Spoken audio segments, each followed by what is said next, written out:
जननीं शारदां देवीं रामकृष्णं जगद्गुरुं पादपद्मे तयोश्रित्वा प्रणमामि मुहुर्मुहुः।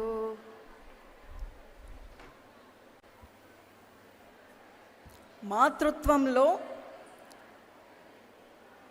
4 గుణాల గురించి ఈరోజు మనం చెప్పుకోబోతున్నాం. చాలా అద్భుతమైన, మీ అందరికీ కూడా మీ మదర్స్ అంటే ఇష్టం కదా, ఇష్టమేనా? సో ఈరోజు మీరు ఇంటికి వెళ్ళిన తర్వాత ఈ విషయాలన్నీ మీ మదర్కి చెప్పాలి. అండ్ మీ మదర్ కాళ్ళకి కూడా దండం పెట్టాలి. ఎందుకన్నది ఇది చదువుకున్నాక మీకు అర్థమవుతుంది, ఇదంతా కూడా విన్నాక అర్థమవుతుంది. రామకృష్ణారు మాతృత్వం గురించి ఒక మాట అంటారు. అమ్మని అర్థం చేసుకోవడం చాలా కష్టమట.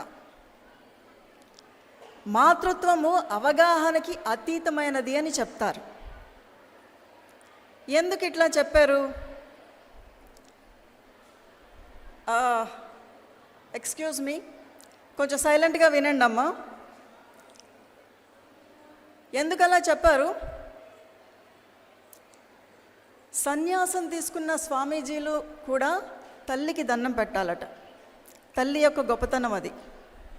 అలాంటి తల్లి గురించి, అలాంటి తల్లి యొక్క 4 రకాల లక్షణాల గురించి మనం మాట్లాడుకుందాం. 1 క్షమ, 2 సహనము, 3 దయ, 4 సంతృప్తి. వీటన్నిటితో పాటు త్యాగము, ప్రేమ, ఇవన్నీ కూడా మనం చెప్పుకుందాం.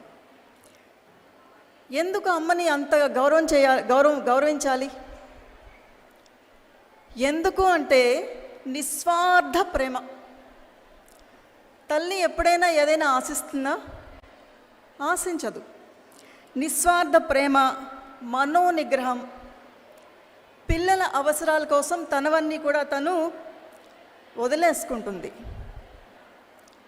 అంతేకాకుండా తన శరీర అవయవాలు, భావోద్వేగాలు అన్నిటి మీద కూడా ఫుల్ గ్రిప్ ఉంటుంది అమ్మకి. అంటే ఒక యోగికి ఉండాల్సిన లక్షణాలన్నీ కూడా మాతృమూర్తికి వచ్చేస్తాయి ఆటోమేటిక్గా. ఎందుకంటే త్యాగం అంటే అట్లా ఉంటుందన్నమాట. సో నేను ప్రతిదానికి కూడా 2 ఎగ్జాంపుల్స్ చెప్తాను. 1 పాజిటివ్ ఎగ్జాంపుల్, 2 కొంచెం నెగిటివ్ ఎగ్జాంపుల్.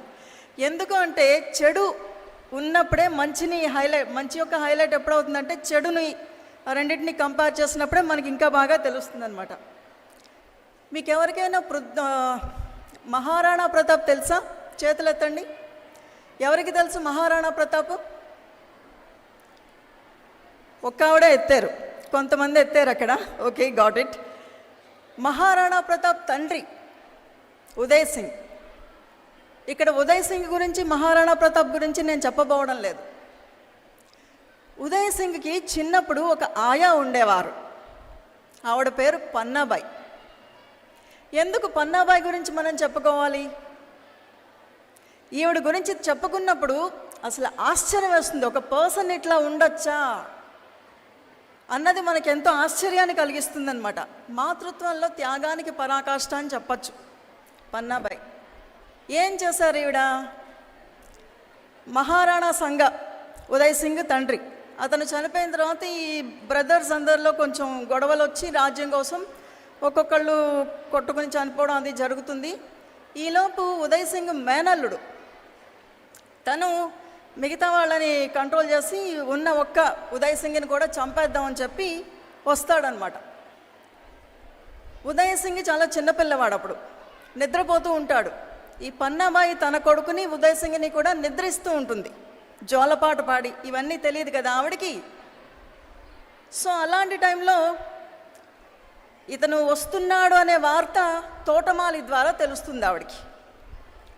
తెలిసి వెంటనే ఏం చేయాలో అర్థం కాదు, కూలబడిపోతారు దుఃఖంతో. కానీ సడన్లీ ఒక థాట్, ఏమైనా సరే రాజకుమారుణ్ణి రక్షించాలి అని చెప్పి డిసైడ్ చేసుకుని తోటమాలిని ఒక పెద్ద బుట్ట తెమ్మని అందులో ఆ అబ్బాయిని పెట్టేసి పైన తుక్కంతా వేసేసి తోటమాలి బయటికి పంపించేశారు. ఈలోపు అతను వచ్చాడు. ఈవిడేం చేశారు? తన కొడుకుని తీసుకెళ్ళి రాజకుమారుడి ప్లేస్లో పెట్టారు. పెట్టేసరికి అతడు రావడం రాజకుమారుడు ఏడి అడుగో అని చూపించింది ఆమె. వెంటనే కత్తితో నరికేశాడు. ఏడవడానికి లేదు. సొంత కొడుకు చనిపోయినా ఏడవడానికి లేదు. ఎందుకు? ఏడిస్తే డౌట్ వస్తుంది. అందుకని దుఃఖం మొత్తాన్ని గుండెల్లో దాచుకుని అతడు వెళ్ళిపోయిన తర్వాత ఒక్కసారి చివరిసారిగా కొడుకు ముఖాన్ని చూసుకుని సైలెంట్గా బయటకు వెళ్ళిపోయి ఈ ఉదయ్ సింగ్ని రక్షిస్తారు. రక్షించి ఇంకొక సేఫ్ ప్లేస్లో తీసుకెళ్ళిపోతే తర్వాత పెద్ద అయిన తర్వాత అతడు వచ్చి యుద్ధం చేసి మళ్ళీ తన మేవాడు రాజ్యాన్ని తను పొందడం జరుగుతుంది. అలాంటి ఉదయ్ సింగ్కే అక్బర్ని 3 ముప్పు తిప్పలు పెట్టి 3 చెరువులు నీళ్లు తాగించిన మహారాణా ప్రతాప్ పుట్టారు.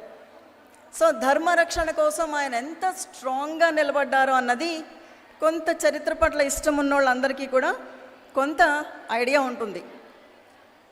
కర్తవ్యనిష్ట కోసం మనం చిన్న చిన్న విషయాలు మిస్ అవుతూ ఉంటాం. చిన్న చిన్న పనులు చేయడంలో పర్ఫెక్షన్ అనేదే నిజమైన ఆధ్యాత్మికత. ఏదైనా సరే పర్సనాలిటీ డెవలప్మెంట్ అని మీరు అనొచ్చు, ఆధ్యాత్మికత అని మేమనొచ్చు. ఆ చిన్న చిన్న విషయాల్లో ఈవిడ కర్తవ్యం, రాజకుమారుణ్ణి కాపాడే కర్తవ్యం ఆవిడ తీసుకున్నారు. దానికోసం ఎంత ఎక్స్ట్రీమ్కి వెళ్ళారు. ఒక సామాన్యమైన తల్లి ఆలోచనకు కూడా అందనంత గొప్ప త్యాగాన్ని ఆవిడ చేశారు. సో ఎంత ధైర్యం కావాలి ఇలా ఉండడానికి, ఎంత ధైర్యం కావాలి. అందుకే వివేకానంద స్వామీజీ చెప్తారు, బలమే జీవితము, బలహీనతే మరణము అని. ప్రతి వాళ్ళు కూడా లోకంలో చిరస్మరణీయులుగా ఉండిపోవాలి, నిలిచిపోవాలి అని అనుకుంటూ ఉంటారు. కానీ ఏం చేస్తే నిలిచిపోతారు అన్నది ఇట్లాంటి మహనీయులను చూసినప్పుడు మనకి అర్థమవుతూ ఉంటుందన్నమాట. సో ఇప్పుడు నిస్వార్థ ప్రేమకి, నిస్వార్థ కర్తవ్యనిష్టకి మనం ఒక ఎగ్జాంపుల్గా పన్నాబాయిని తీసుకున్నాం. ఇప్పుడు ఇంకో చిన్న ఎగ్జాంపుల్, చిన్న కథ.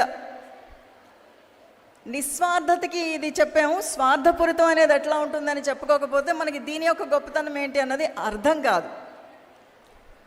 2 వైద్యులు ఉన్నారట ఒక ఊళ్ళో. ఒక వైద్యుడేమో ఎలాంటి విషయానికైనా విరుగుడు మందు వేయగలడు, ఇంకొక వైద్యుడేమో పెరాలసిస్, పక్షవాతానికి ఎలాంటి పక్షవాతాన్ని వచ్చిన రోగికైనా నడిపించేయగలడు. అంత గొప్ప వైద్యులు అన్నమాట వీళ్ళు. 2 ఒకే ఊళ్ళో ఉంటారు. వాళ్ళు ఎవ్వరికీ కూడా వాళ్ళ విద్యని నేర్పరు. ఎందుకంటే పోటీ వచ్చేస్తుందేమో అన్న భయం. అందుకని ఎవరికి నేర్పరు అనమాట. వాళ్ళ ఉద్దేశం ఏంటి, ముసలి వయసు వచ్చిన తర్వాత మా పిల్లలకి నేర్పుకుంటాము, అప్పుడు మాలాగే వాళ్ళు కూడా బోల్డంత డబ్బు సంపాదిస్తారు. వీళ్ళు ఐ థింక్ ఇప్పుడు ప్రజెంట్ సొసైటీకి కొంచెం ఎగ్జాంపుల్స్ అని చెప్పచ్చు.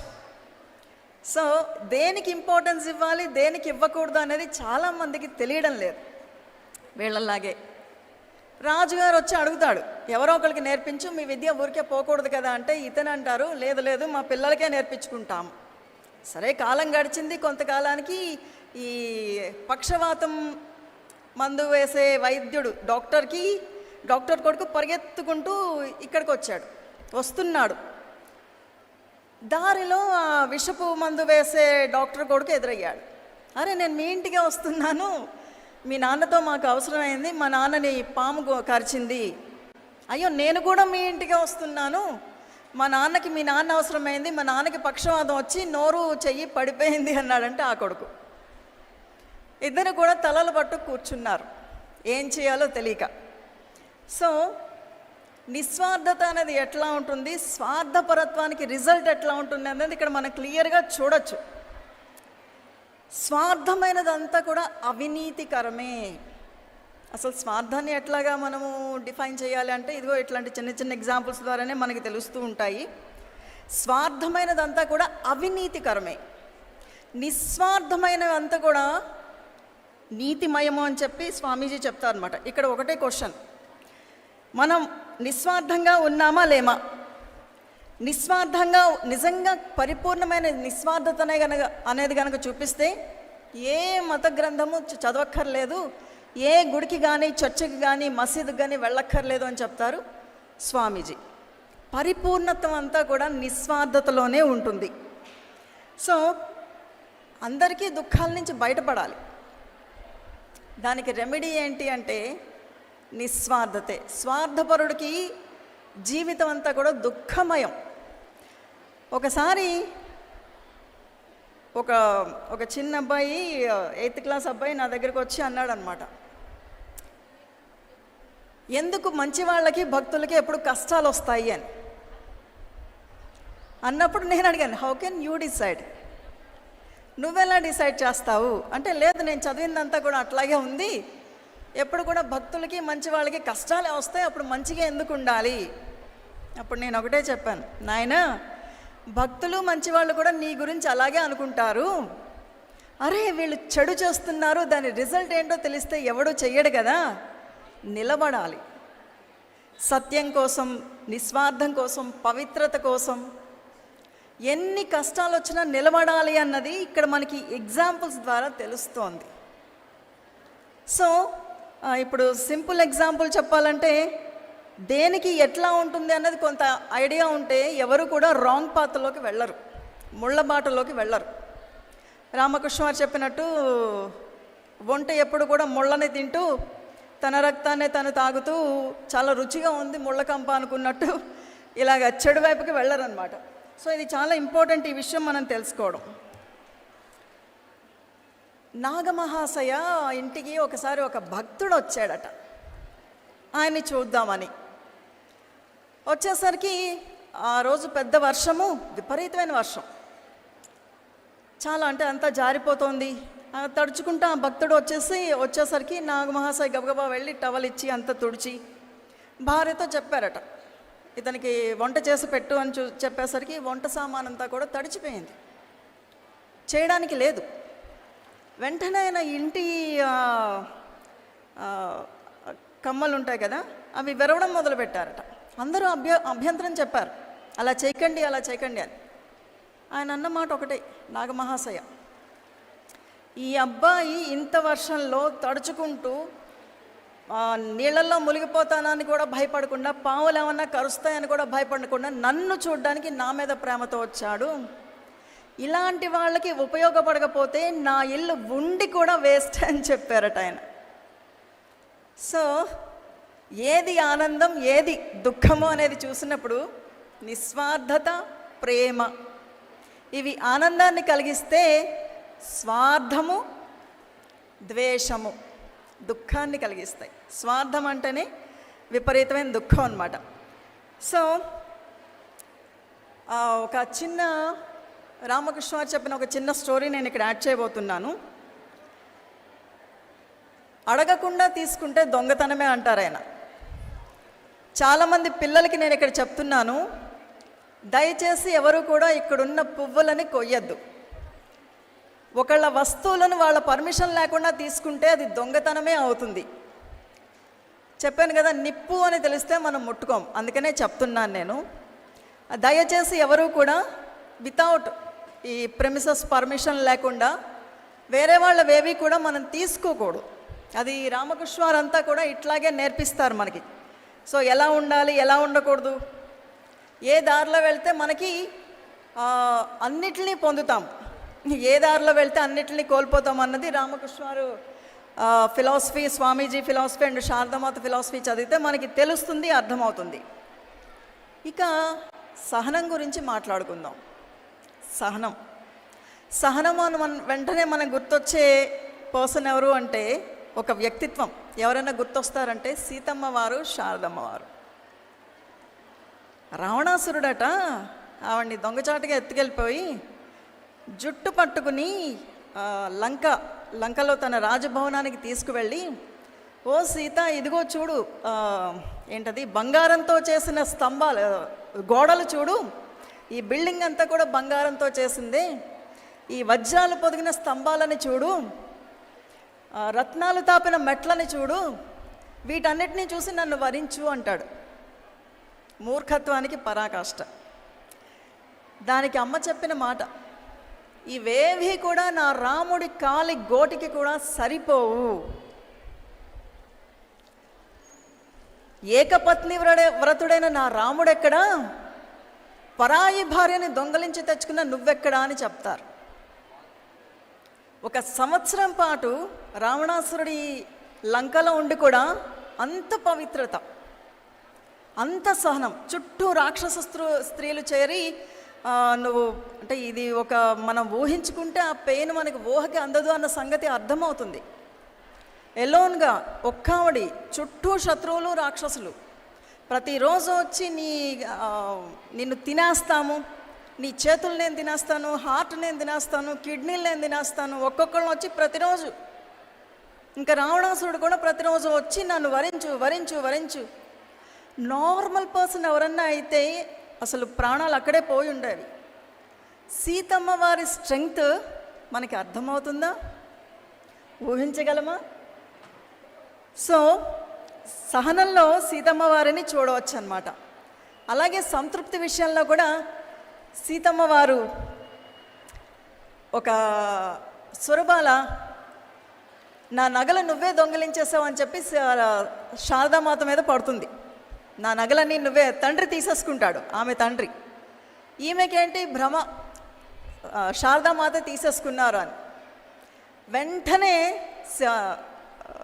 శారదామాత వచ్చిన వెంటనే నువ్వే తీసుకున్నావు అని పెద్దగా అరుస్తూ ఏడవడం మొదలు పెడితే అమ్మన్న ఒక్క మాట, అవి నాకు నా దృష్టిలో చెత్తతో సమానము, నా దగ్గర ఉండుంటే ఎప్పుడో వాటిని విసిరి పడేసేదాన్ని అని చెప్తారు.